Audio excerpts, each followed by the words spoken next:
Okay, so get this. Have you ever wanted to just like have a chat about a picture with, I don't know, maybe like Shakespeare or Iron Man, you know? Uh-huh. Well, I'm not sure about Shakespeare and memes, but No, no, but really, we're diving into this research paper and it's about AI that can talk about images like they're actual people, but not just like, oh, there's a cat, like really understand the meaning, the vibes. It's called multimodal role-playing agents, MRPAs. MRPAs, yeah, those are really interesting. It's basically how do you teach AI to see the world not just with like computer vision, but with personality, Yeah. We humans, we do without even thinking, but to get an AI to understand that is a huge leap. Right. Like imagine showing a picture of a sunset to an AI that thinks it's Iron Man. How would it react?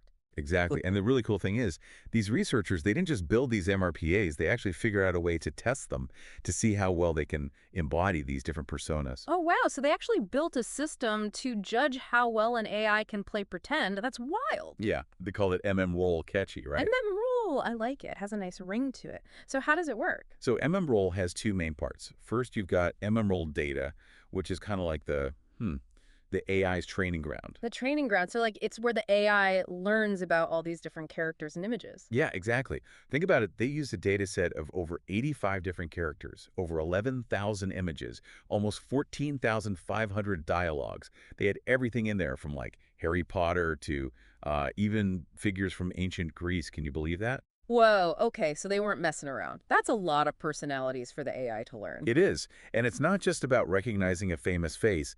It's about understanding how that specific personality would react to an image, what they would say, what it would mean to them. They actually divided all these characters into three categories. Fictional, like your Harry Potter and your Iron Man, I was kind of hoping they'd have Iron Man. right? And then historical and public figures. So everyone from like Steve Jobs to, I think they even had Kobe Bryant in there. And then get this, a category of, well, completely made up people. Made up people. Okay, now that's interesting. So the AI has to come up with a personality from scratch. Exactly. Yeah. Which is way more challenging because the AI can't just rely on pre-existing knowledge. It actually has to like understand the concept of personality itself and how to create one. This is already blowing my mind, and we haven't even gotten to the conversations yet. So how do they actually test this whole thing out? How do you get an AI talking about pictures in a way that makes sense? Right. So that's where the second part of the MMRole system comes in. MMRole-Eval, which is all about the evaluation. Okay, love unpack this MMRole-Eval. How do they evaluate something as subjective as a conversation about a picture? So they came up with these three dialogue scenarios. The first one, it's called commentary. Basically, they show an image to the AI who's embodying a specific character, and the AI has to give their thoughts and feelings about the image in character. So, like, if you showed Iron Man a picture of a kitten, he wouldn't just say, "Ah, cute." He'd be like, "Needs more armor." You got it. Haha, exactly. It's all about capturing those little quirks. The second scenario, they call it human role dialogue. And it's kind of like, imagine having a back and forth with an AI about a picture, but the AI is pretending to be, I don't know, like Winston Churchill or something. Okay, so like a more natural conversation, trying to see if the AI can hold its own while still staying in character. Makes sense. What about that third scenario you mentioned, interrole? That sounds pretty wild. It is. Okay, so imagine this. Two AIs, right?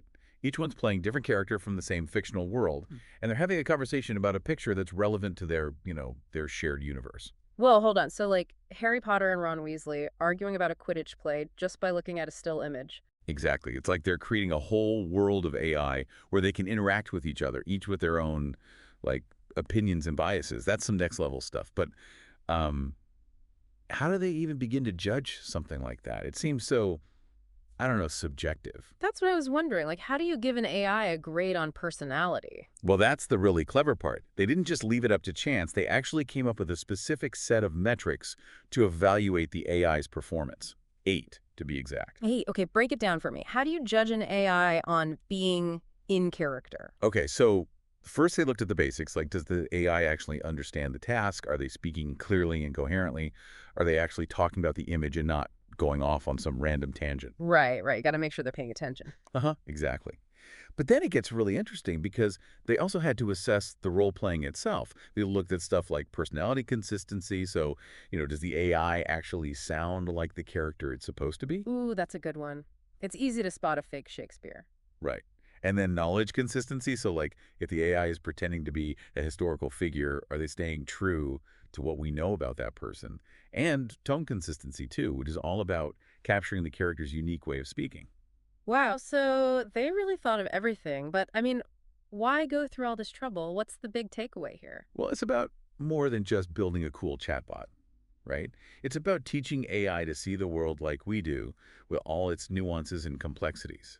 Just imagine like video games where the characters can react to what you do in a truly believable way.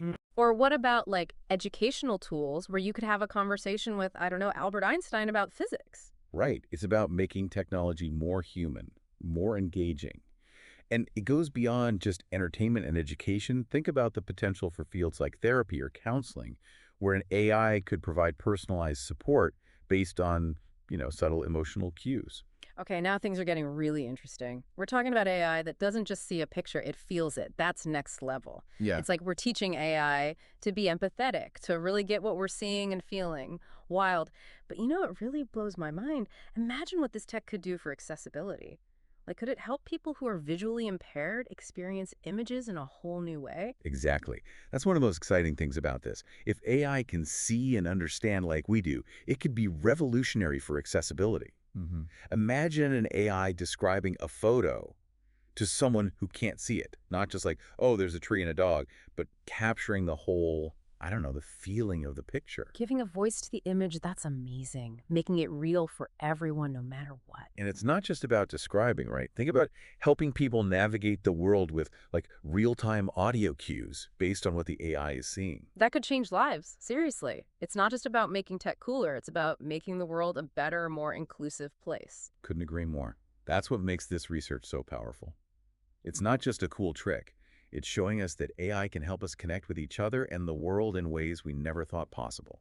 This has been incredible. We've gone from AI that can barely tell a cat from a couch to AI that could probably write a poem about that cat sitting on that couch. And we're just getting started. The really exciting stuff is what happens next. What happens when we combine this with all the other AI tech out there? The possibilities are endless. It's almost a little scary, but in a good way. This is the kind of stuff that keeps me up at night. Me too. That's the beauty of it, right? Always more to learn, always pushing those boundaries. Well, on that note, we'll leave you with this. If you could have a conversation with any character, real or made up, about any image, who would you pick and what image would you show them? Let us know. That's it for this deep dive. Catch you next time.